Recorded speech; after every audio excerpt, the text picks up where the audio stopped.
What is going on, NFL fans, and welcome back to another episode of the NFL Whip Round. I'm Jeff Hartman, joined by Coach Kevin Smith. Coach, we have actual football, sort of, to talk about. That's exciting, right?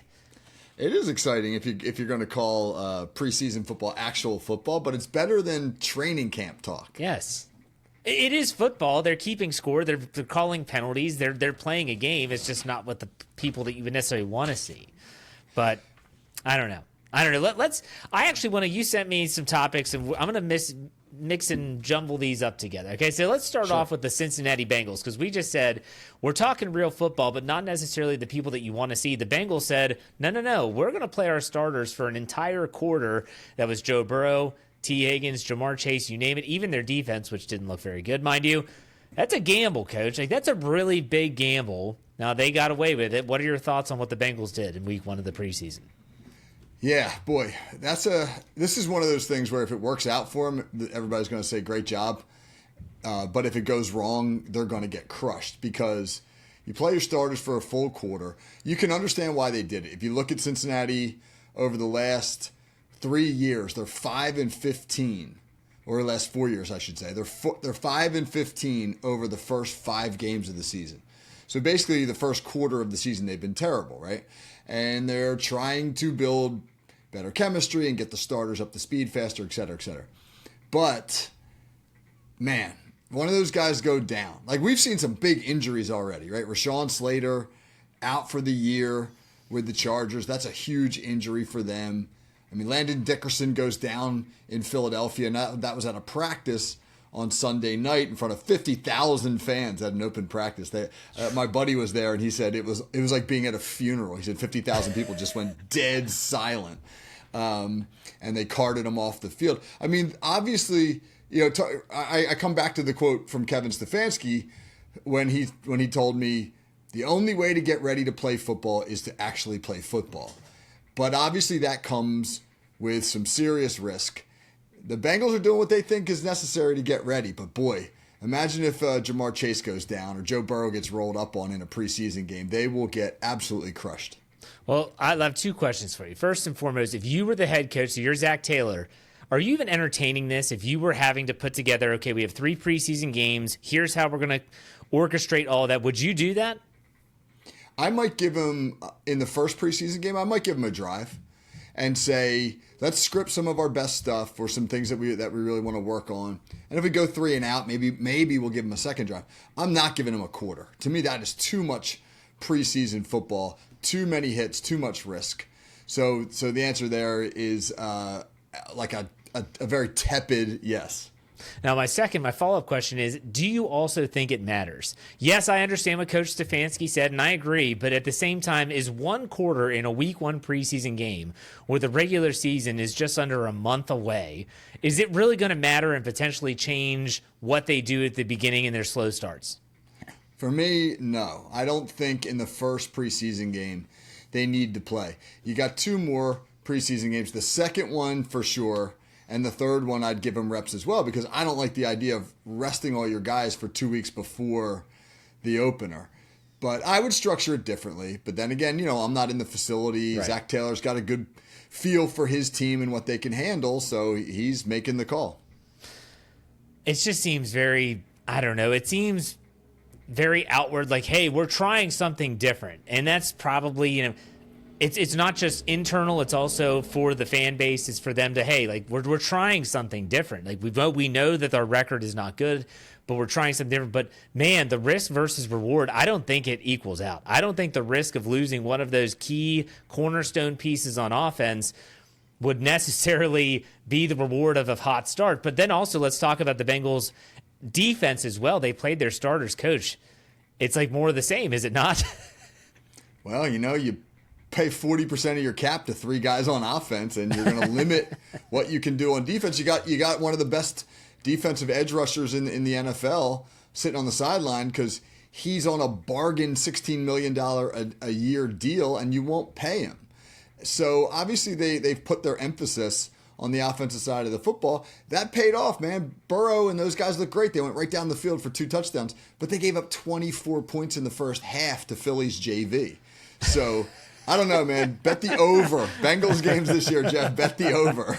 Those totals are going to be through the roof. That'll be something to talk with Pez about for sure. Now let's talk about it. This is a good follow-up to that discussion, and that is that a lot of people and a lot of teams and even individual players have said that they look forward to joint practices more than preseason games. Aaron Rodgers of the Pittsburgh Steelers was very vocal about how he does not want to play in the preseason. It does nothing for him, according to him. He's going against vanilla defenses. They're not putting out their starters. He said, I much rather am looking forward to, in this case, the Steelers are going to have a joint practice with the Tampa Bay Buccaneers on Thursday of this week prior to their Saturday preseason game. What is your take on joint practices versus preseason games? Because I do see Aaron Rodgers' thought process. He's also a veteran in the league who doesn't necessarily need those repetitions. What's your thought on all that? I love the idea of the joint practice because you can script everything you want to see. That is the thing that the preseason game does not allow for. We mentioned that Joe Burrow Bengals example. Let's say that you want to give the first offense one series, but they come out and they go 3 and out, or on the second play, the running back fumbles the football and you turn it over. Now what? Are you going to give them another series, or are you going to now have to try to figure it out on the fly? In the joint practice, man, you can say, all right, here we're going to get a look at all of our third downs right now. Right? We're going to go, this is a 12-minute third down period. We're going to script everything, and now we're going to go tempo. Right, we're going to work some inside run. We're going to go skelly. We're going to, and if you have a good relationship with the other coach, you can go to that coach and say, here are some things that we really need to get better at. Can you give us this look in this particular session? So we can work on those types of things. So I think that increasingly, this is where the league is headed, particularly if couple years down the road, we get an 18-game schedule, and they now cut back on preseason games. I think the joint practice will take on increased importance. My only concern is, can they do these things without having a fight break out? Because that's what we have seen, and that's the danger. Is you talk about even a controlled setting like you mentioned, red zone offense versus red zone defense on one side of the field, the other side's doing the flip.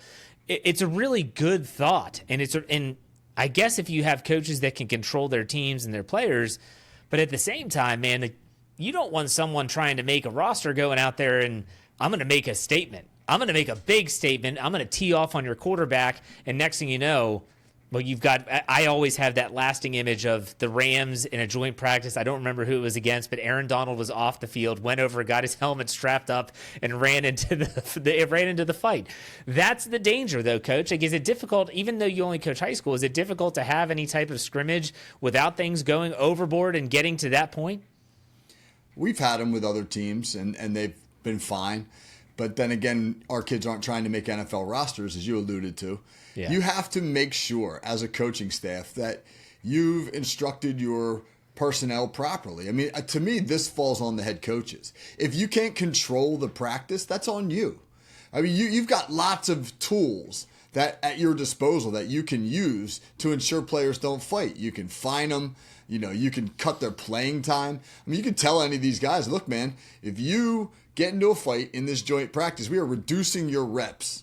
And that obviously cuts into your ability to be evaluated, which jeopardizes your standing on the squad. So, I mean, I think that the coaches, if they take ownership of it, if they're doing the right things, now you're only going to work with a coach you trust. I mean, there's coaches in our league, in our level, that I would happily do a joint practice with, and there's other coaches I wouldn't go near, because I don't trust them, I don't respect them, I don't like the way they run their program, etc. And I think you've got to be able to figure that out as an NFL coach and find, the team that you think you can work well with. So let's talk about the Steelers, in specific the Aaron Rodgers comment. If you're Mike Tomlin, and again, they are going to have that joint practice with the Tampa Bay Buccaneers coming up on Thursday of this week. Closed environment, it's going to be at Acrisure Stadium, so there's no fans there. What's your take on Aaron Rodgers in the preseason? As a veteran, this guy's 41 years old. He'll be 42, I think, in December. There are people thinking he's not going to play a snap in the preseason. You like that, or do you think that he should see some physical repetitions out there in the preseason setting? I would prefer to see some reps, for sure, because this is not Aaron Rodgers, 41 years old, entering his 19th season with the Green Bay Packers. This is Aaron Rodgers on his third team in 4 years and acclimating to an entirely new system. And just for the sake of kicking off some of the cobwebs, working out some of the kinks, etc., even if it's against the vanilla defense, I'd prefer to see him take a few reps. All right, so let's talk about a situation that happened during the NFL preseason of Week 1. It was pretty scary. It happened between Detroit and Atlanta. Maurice Norris went down and it's just one of those moments. We all have those moments that we've seen throughout the course of the NFL's history where a player is kind of motionless on the football field and you're just kind of holding your breath. And in a preseason game, you would expect the NFL to come out and kind of say, okay, we're just gonna call it. And they didn't. They didn't do that. And this is, very, DeMar Hamlin in that situation at Paycor Stadium when he was playing against the Bengals on primetime. The NFL seems to constantly fumble these situations. What was your take to the NFL's response to this situation? Well, tone deaf. Again, tone deaf. Because this is the preseason. And this wasn't like it was the second series of the game. I mean, this is the first play of the fourth quarter. So you're now at the point in the game where the deep reserves are playing. And granted, sucks for them if you call the game at that point because they need the reps to get evaluated. But at the same time, this guy's down on the turf, Maurice Norris, for 20 minutes. It's not like they didn't have time to communicate with one another, get a feel for the situation, and then do the right thing. Ultimately, the head coaches had to take matters into their own hands. I thought it was a fascinating workaround that Dan Campbell and Raheem Morris came up with, which was essentially to have the ball snapped to the Atlanta quarterback, and he would just stand there and hold it. And he stood there and held it for 8 minutes. They let 8 minutes of game time tick off the clock before the NFL finally was like, oh, I guess they're not going to play. And it was 6 minutes left. They called the game. I mean, I don't know, Jeff. To coaches and players, it's personal. To the suits, it's a business, and those lines have to blur. And I think everybody understands that. But even with the blurring of those lines, the NFL fails on too many instances to recognize the human element involved in the game. I mean, you hear it, but you don't see it. It's safety, safety, safety, safety, safety, safety. We're safety. We're looking for safety. We're going to protect players. We're going to protect quarterbacks, defenseless receivers, just as a couple examples. And then you have a player who's on the turf, like you said, for 20 minutes. And the NFL, in a preseason game, fourth quarter, even if they would have gone down and said to the coaches, hey, Dan, what do you think? Dan Campbell probably would have said, just stop it. Like, this 100%. Game doesn't matter. It's not a regular season game. And even if it was, it shouldn't matter.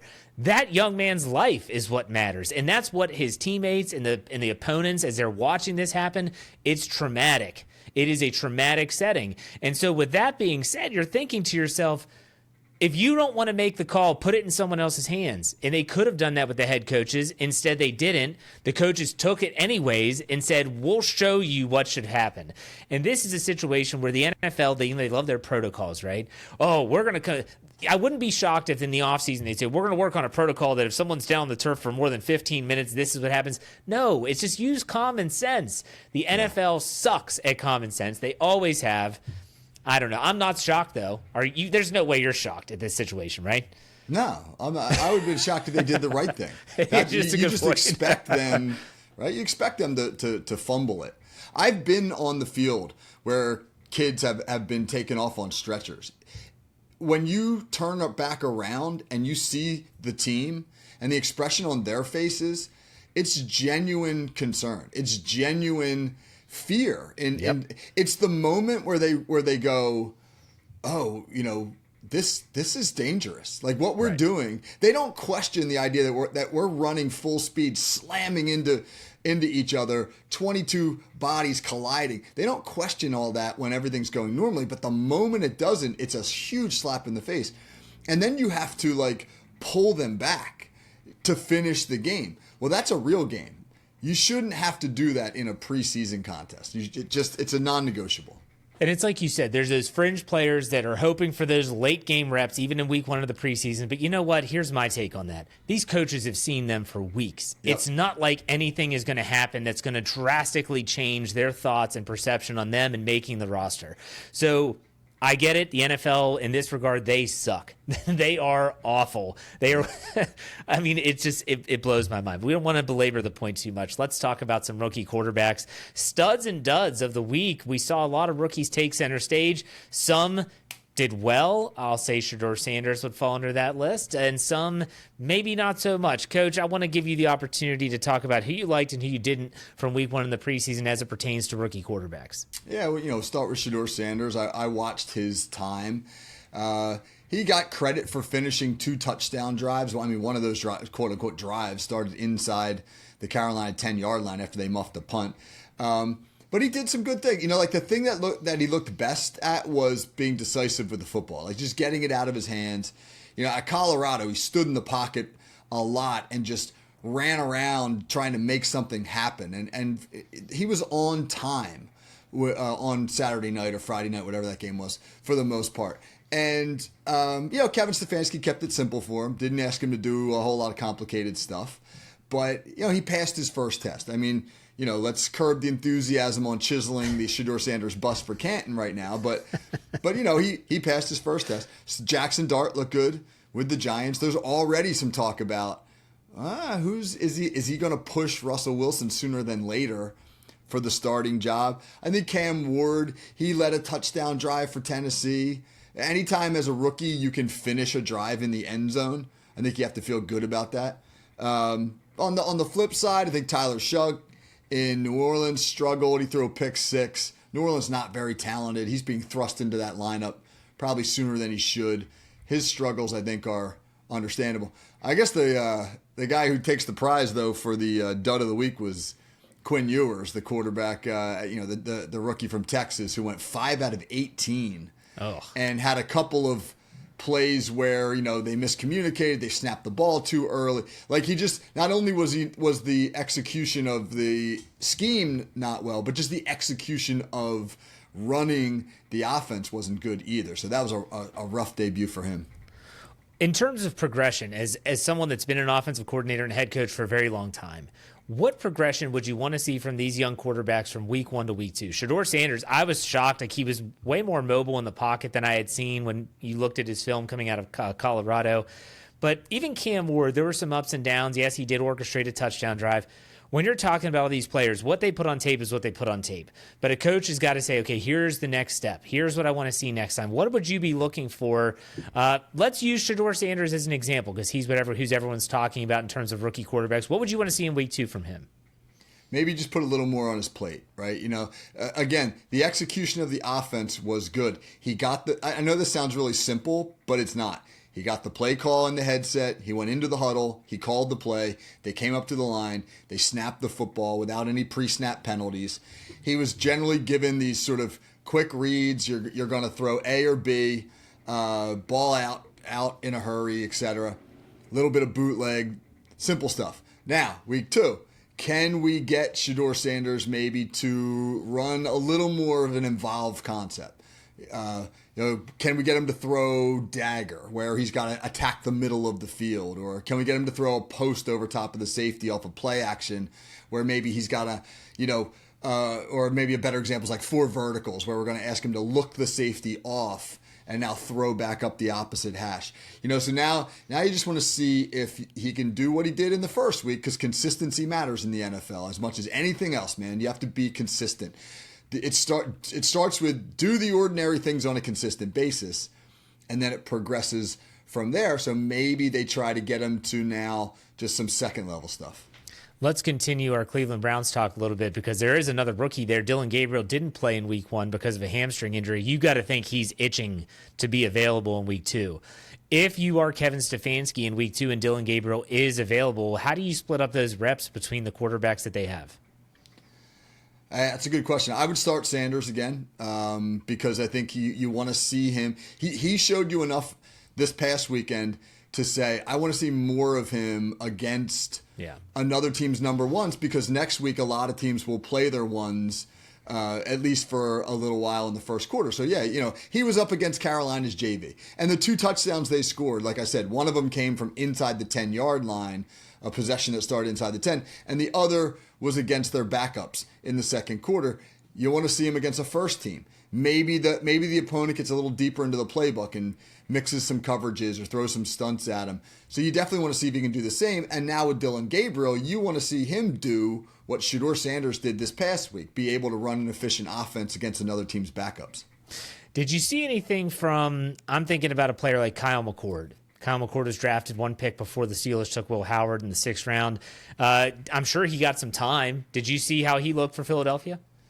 Well, the story in Philadelphia was Tanner McKee, right? Who was, I mean, man, he was phenomenal, and he played deep into the third quarter. So by the time McCord took the field, it was deep backups in the fourth quarter. So not a whole lot to read in there. He's going to be the third quarterback if he makes the roster, because Tanner McKee looks like a guy who, if Jalen Hurts goes down for any reason, can step in and that offense won't miss a beat.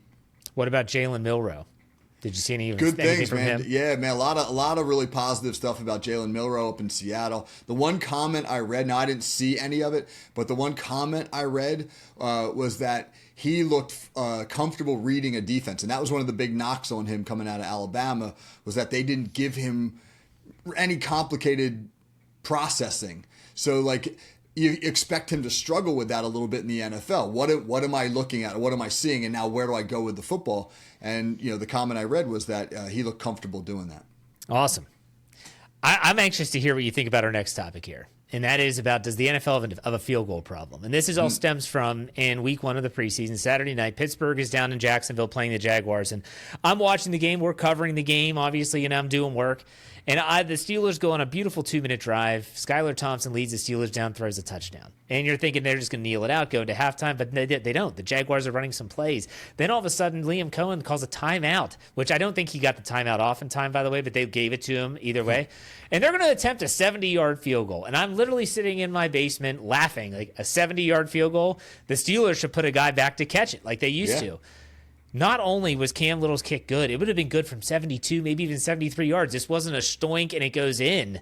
What a freaking kick. And I had someone, I think it was on our YouTube channel when we were talking about the kick post-game, they said it might be time to narrow the field goals, because if guys are kicking 70-yarders, Coach, what was your takeaway from that kick? That was amazing.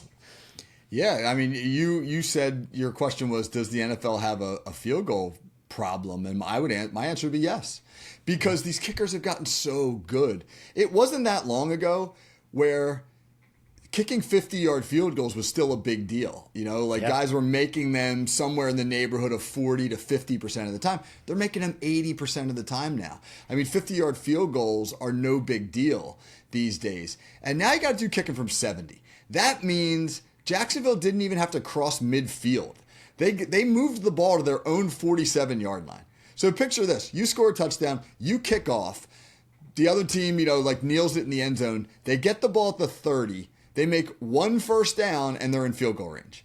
I mean, that's really what we're progressing towards, and that is not at all how the NFL envisioned it when they implemented the field goal. So I don't know the answer. I haven't thought about it enough to, suggest something like narrowing the goalpost. That's an interesting suggestion.